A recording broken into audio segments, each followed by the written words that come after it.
Hi everyone, this discussion will give you a broad overview of critical theory in the curriculum. Remember, we've been looking at various ideologies in this course. We've taken a look at perennialism. Perennialism can be boiled down to respecting the heritage of Western culture, drawing on the great works of literature, valuing the overall content of traditional math, science, English language arts, social studies curriculum. We get into topics such as the great works of literature, Shakespeare, and so forth.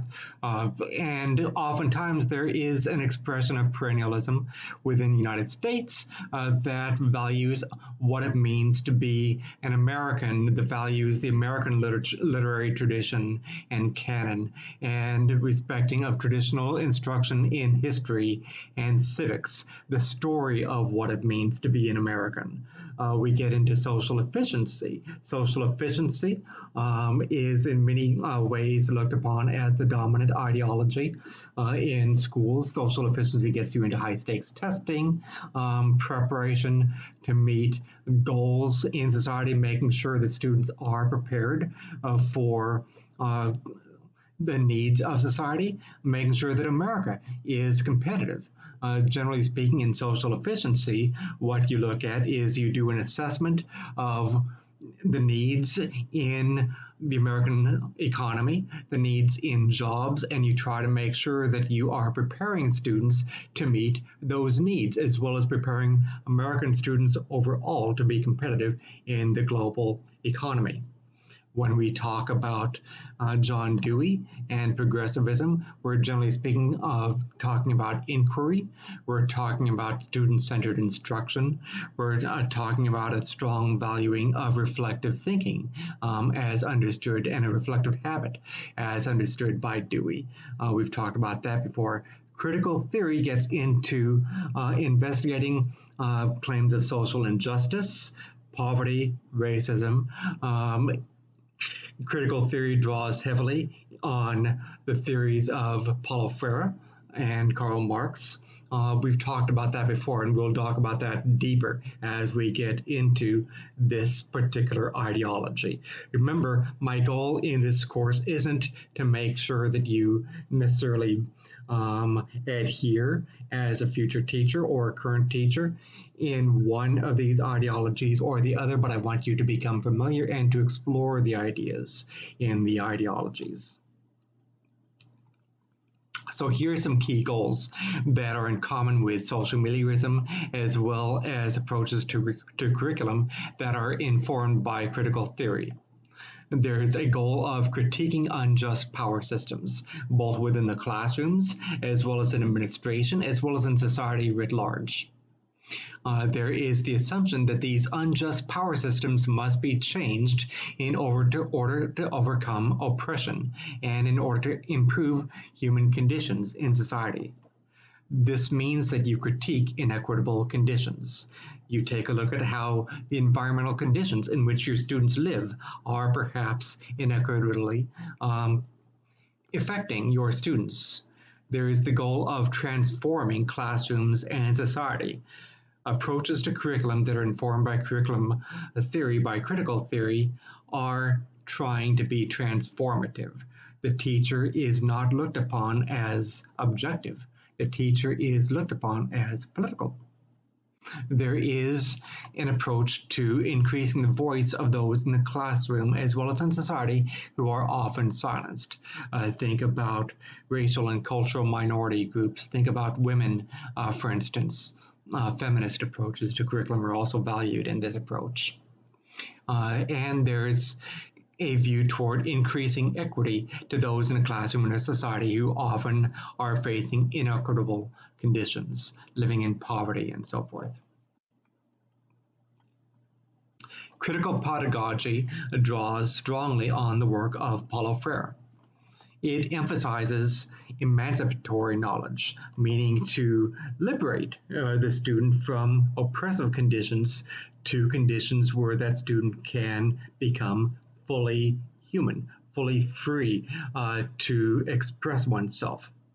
as Peter McLaren would argue, that which creates the foundation for social justice, equality, and empowerment is what we're dealing with critical pedagogy. Critical pedagogy gets into the design, implementation, and evaluation of instructional methods that involve an interrogation of political as well as socioeconomic factors that contribute to inequities in schools. Notice this has a very overt political edge.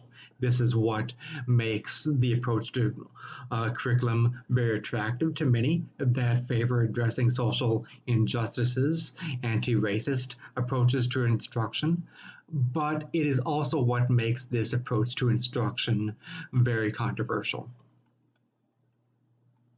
Here are some themes that are commonly addressed in critical pedagogy: inequality, social change, oppression, and more equitable conditions. The curriculum tends to focus on student experience as well as social action by students in real-world problem solving. Oftentimes, students will be presented with socially unjust issues, and they will investigate the root of these issues and try to come up with possible solutions for addressing inequities. This approach deals with strategies for dealing with controversial issues, particularly in social studies as well as in literature. Oftentimes there is inquiry, dialogue, as well as multiple perspectives that are explored. The curriculum tends to be community-based learning. You tend to involve families, the community groups inside your curriculum to strengthen your curriculum. This way, the real world is brought about into your classroom and into your strategies very meaningfully. Some trends. There tends to be a critique of capitalism in terms of the distribution of resources that, as this approach to curriculum would tend to draw upon, tend to be inequitable. Many approaches in this curriculum do look upon how capitalist systems of society will result in inequitable distribution of resources. And you can see why this approach to curriculum would be controversial for some people.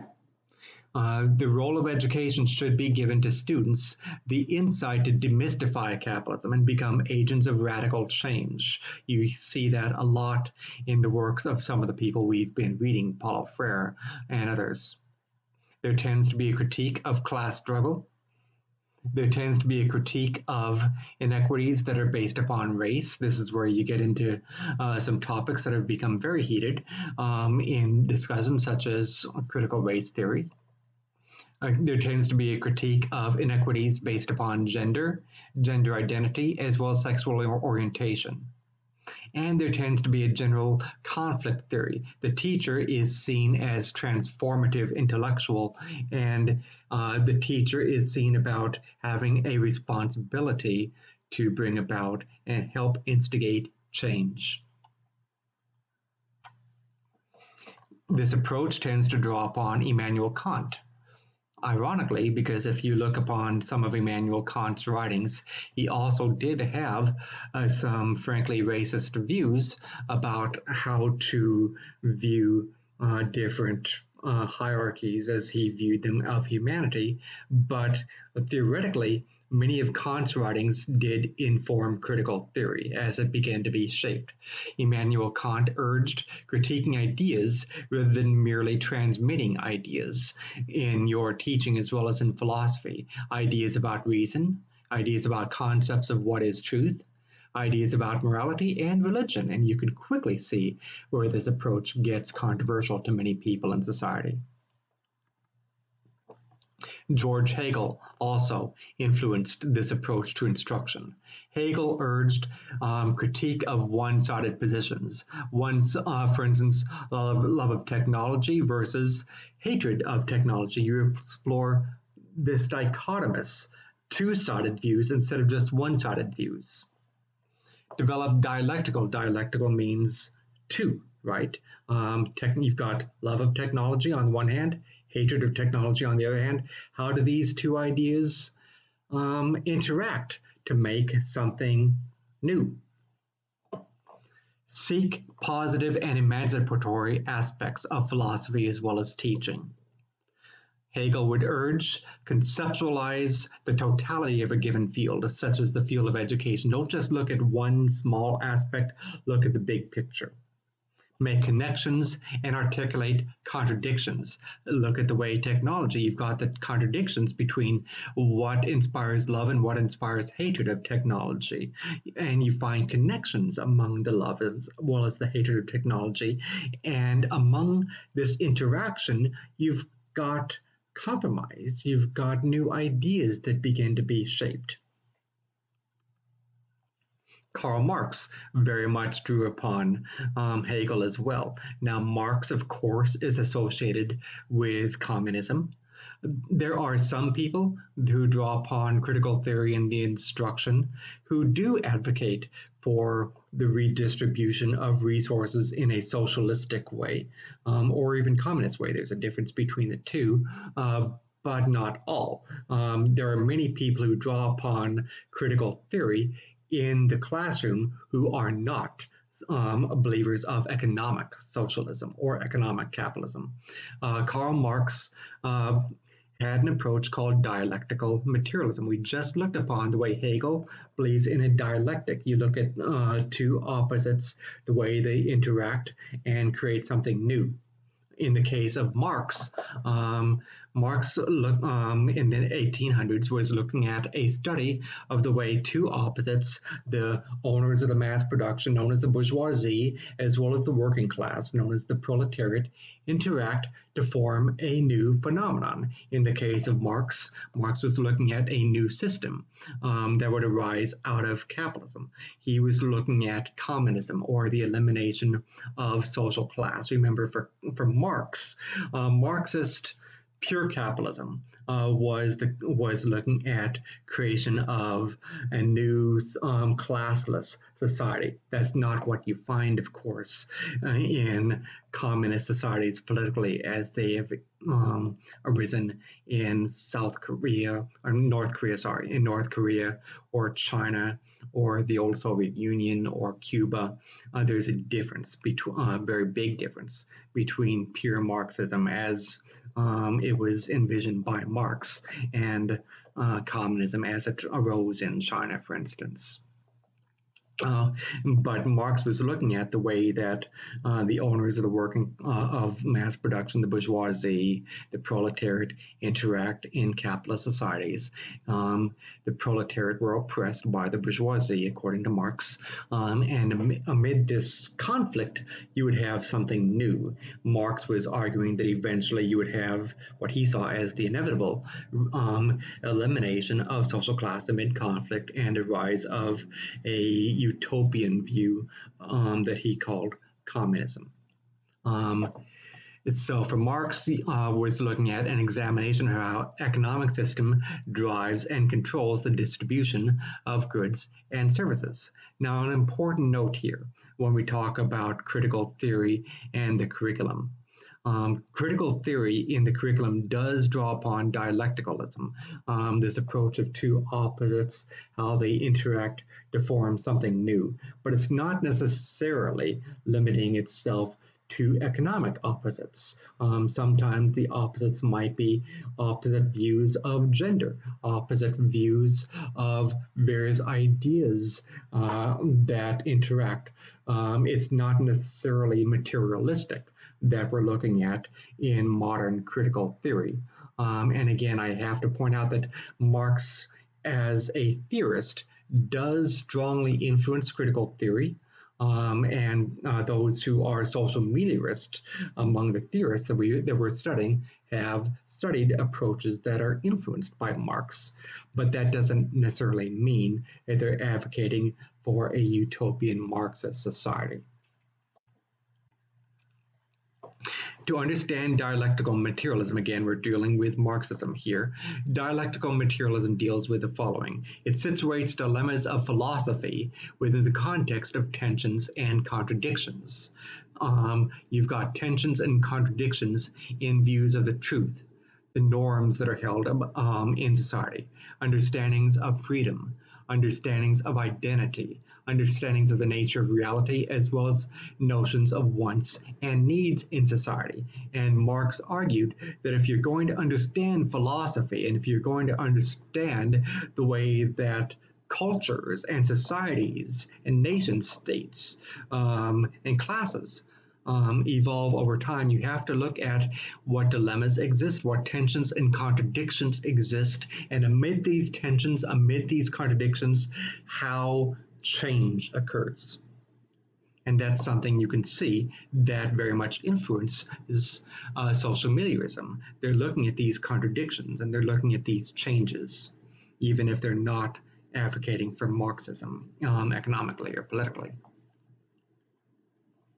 Then we get into Lev Vygotsky. We've studied Lev Vygotsky. Many of you guys know Lev Vygotsky from, of course, the zone of proximal development or scaffolding. The zone of proximal development, of course, because this is a master's level course, I'm sure that most of you know the zone of proximal development is, in essence, the difference between what a child can do independently and what a child can do with maximum assistance. And scaffolding is basically a structure that you're providing, such as think alouds or tools or aids or little hints, structures that you're providing to help a child reach greater levels of independence, greater levels of mastery of increasingly complex skill, so that what a child can do with assistance today, eventually that child will be able to do independently tomorrow. And that ZPD is continuously shifting. We know this much about Lev Vygotsky, and traditionally speaking, Vygotsky tends to be associated with concepts of group learning and group instruction and ways in which the teacher can scaffold student learning and help students to progress from situations where their ZPD is on one level with independence at one level and needing assistance at another, till eventually this independence rises up, and eventually what they can do with assistance today, now they can do independently. But there's a new ZPD that's always being formed to where now they need assistance with greater levels of complex skills and complex understandings. We know that with Vygotsky, and we're not necessarily something that we tend to ignore with Vygotsky in most of our instruction is the fact that Vygotsky was also strongly influenced by Marx. Remember, Vygotsky lived at a time of sharp change in Russia. He lived through a time when Marxist ideas were being very strongly pushed in Russia. And so Vygotsky was actually trying to get about a Marxist approach to education. So what we just talked about with dialectics, understanding of two opposites and how they interact and conflict to create something new. That's exactly what Vygotsky was looking at in terms of student learning, the teacher, the student too, right? How these ideas, how these interactions, how this dialogue, if you will, create something new. So for Vygotsky was considering concrete facts of social and economic inequities and social purposes. For him, these inequities, these social purposes must always be considered within a curriculum in order to address and bring about transformations in education. Vygotsky also argued, in addition to the ZPD, in addition to what we commonly associate with Vygotsky, Vygotsky also argued that the methods used by a teacher should be contingent upon, dependent upon the needs and readiness of the student. Then we get into Antonio Gramsci. Gramsci is another foundational thinker in critical theory in education, as well as social milierism. Gramsci argued that it is important to critique ways that education and culture reproduce what he would argue are oppressive ideologies of the ruling class. And so, if you live in a system in which, let's say, the bourgeoisie, in Marxist terms, is oppressing the proletariat, then education by nature in the school system will tend to reproduce the ideology that supports oppression.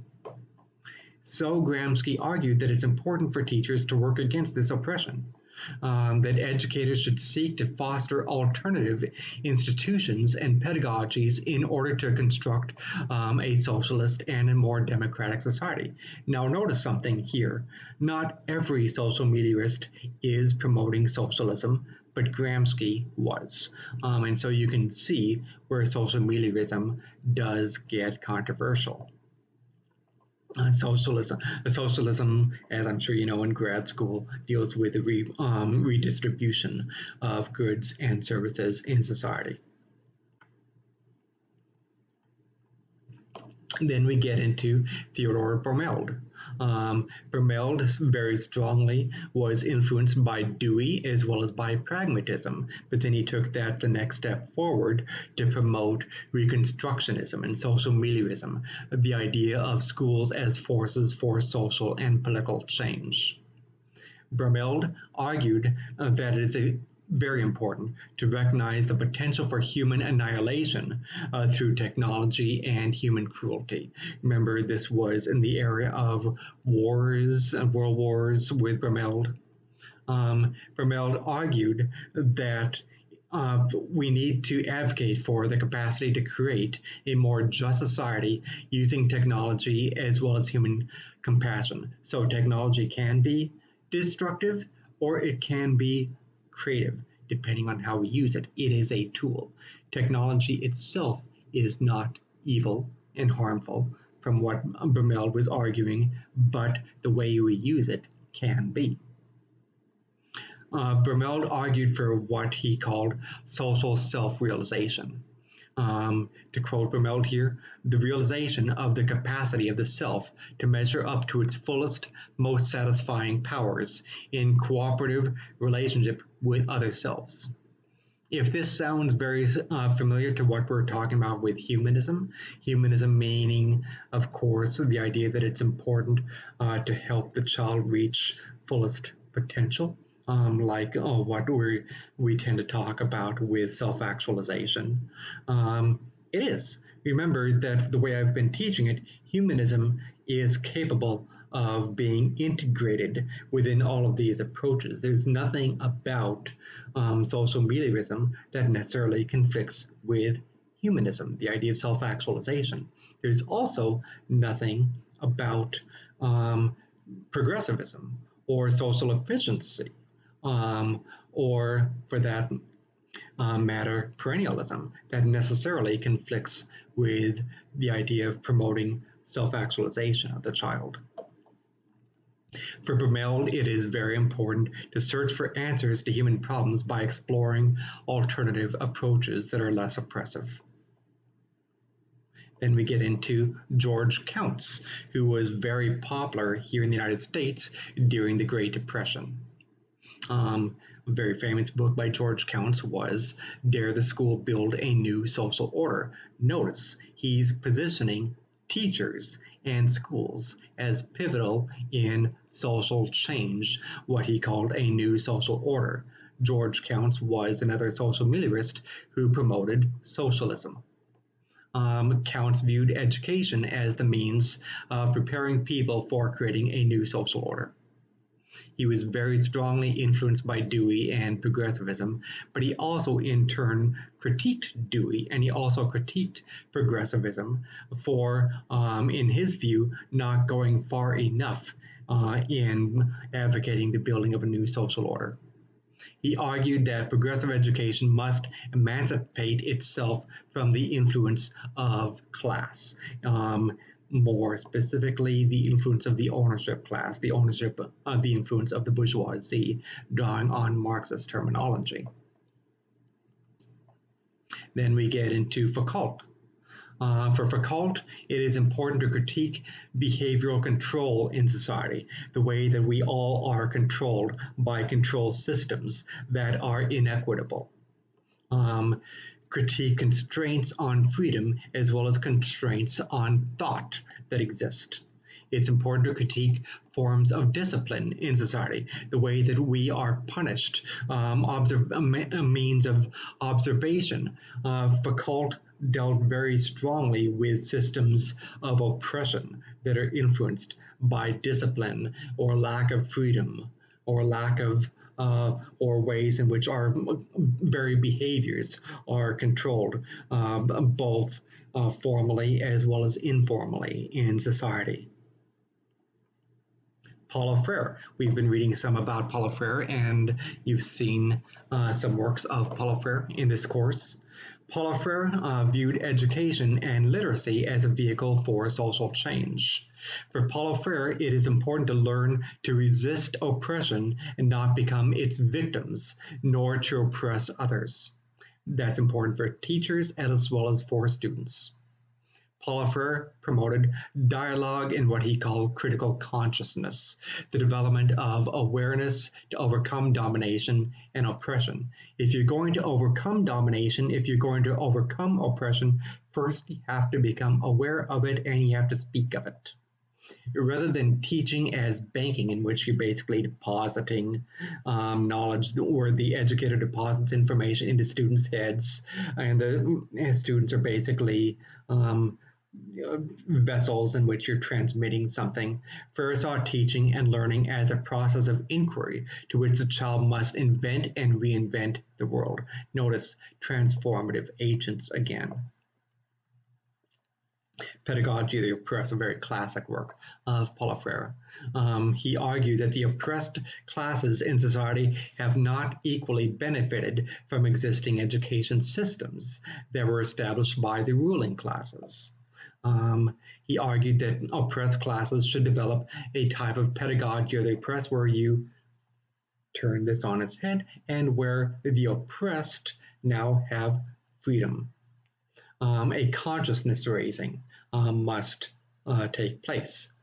He argued for engaging in dialogue with teachers and fully participate, that students should engage in rich dialogue with teachers to fully participate in the educational process. Habermas. Habermas is best known for his approaches to communication and collaboration, that students and teachers should engage in a sort of shared thinking consensus, a consensus in which students are not just vessels to be transmitted to, but again, creators, shared, equal, valued, key to the critiquing of and addressing of social problems. Again, name the social problem, address it, critique it, make a change. Bordeaux. Critique unequal distributions of power and resources. Bordeaux argued that power and resource distribution can be mapped and networked. Anion. Critique social class as it is exhibited in schools as well as in society. And you should be noticing some themes that arise across these scholars. Critique the hidden curriculum. These moral messages of who is worth more and who is worth less in society. Critique the hidden curriculum of whose human life or whose class is valued and whose is not. What messages are we sending to students about their self-worth? Marilyn Cochran Smith, scholar out of Boston College, still very active today, promoted the idea of promotion of research by classroom teachers, teacher research, promoted the idea of reflection by classroom teachers, empowerment of teachers as agents of social change through the conduct of research and the publication of research. Darter, Antonia Darter, still very influential today. Darter drew on the ideas of Freire to promote the centrality of love in the curriculum, love of your students, love of humanity, love of community, love for your students, self-care to the curriculum. The importance of drawing on cultural diversity and local context within the curriculum to strengthen the curriculum. Now, Gura, out at University of Southern California. Critique of ways that schools are influenced by social and economic conditions. Much of the work relates to conditions in urban schools for Nagura. Critique of demographic trends in local, regional, as well as global context to inform changes that are made in the curriculum. Ladson Billings, widely known for her work on critical race theory and culturally responsive teaching. Critique of the ways that constructs of race shape inequalities in the curriculum. Examine culturally relevant pedagogy. How can we make our teaching methods more relevant to students of various cultures? Examine and promote hip-hop pedagogy that we've studied some in class within language arts and literacy in particular. Again, hip-hop pedagogy, you're drawing on some of the tools and meaning making that stems from hip-hop culture, including hip-hop music, to inform your curriculum, as well as expressiveness and idea making. Very common within critical theory in classroom curriculum in social milierism. There's also a respect for schools and institutions as sites of resistance to racism. For instance, there's a valuing of HBCUs.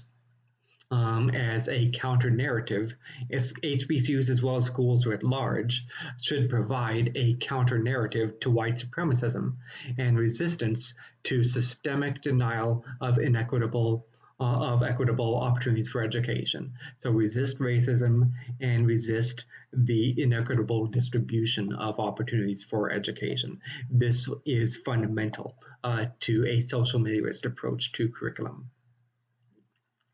There's a long-standing mission that is promoted in schools that are social meliorist, including HBCUs, of the meeting of educational needs of people who might otherwise not have opportunities for higher education. And HBCUs, of course, date to movements that took place in the Civil War and that took place after during and shortly after the Civil War and onward. Critical theory is very influential in studies of urban education. This approach within urban schools draws upon a critique of stereotypes that are associated with students and community members, as well as teachers and schools that are located in urban settings. There's a strong critique in critical theory in urban education of stereotypes related to students and teachers of students in color, related to the conditions of cultural conflict grounded in racism and economic oppression. You tend to examine risk factors toward school failure, the effects of trauma, lack of resources, community institutions, as well as systemic racism in this approach. Critical theory also informs the way scholars will look at technology as well as literacy. Those advocating for social meliorism tend to embrace multiple literacies. The idea that we have different ways in which we make meaning with literacy, including the digital information technology. There's an embrace of the need to respond to emergent technologies and cultural conditions. Empower students to participate in the expanding high-tech culture of network society, and also acknowledge that there is a gap in access, so address this gap and address implications of this gap in access. Learning is viewed in this approach as networked rather than teacher-centered or centered upon the ruling class. Critical theory is also influential in the field of linguistics. For instance, ratio linguistics deals with the analyzing of language and social constructs of race as social processes that are linked in society as well as in curriculum. So within linguistics and racial linguistics, we look at the ways that conceptions of how communication takes place can shape and reshape ideas and stereotypes. There is a critique of linguistic constructions of race and ethnicity. What coded languages are we using? What coded words are we using to talk about race and ethnicity, and why? Examine the role of language in communication in maintaining systemic racism. So again, this gives you a little bit of an overview of critical theory in the field. You can see that it's a rich, a diverse field. You can see why it's a little bit controversial, why it tends to conflict with some approaches to curriculum too that we've seen. Hope you enjoyed it. Have a good day.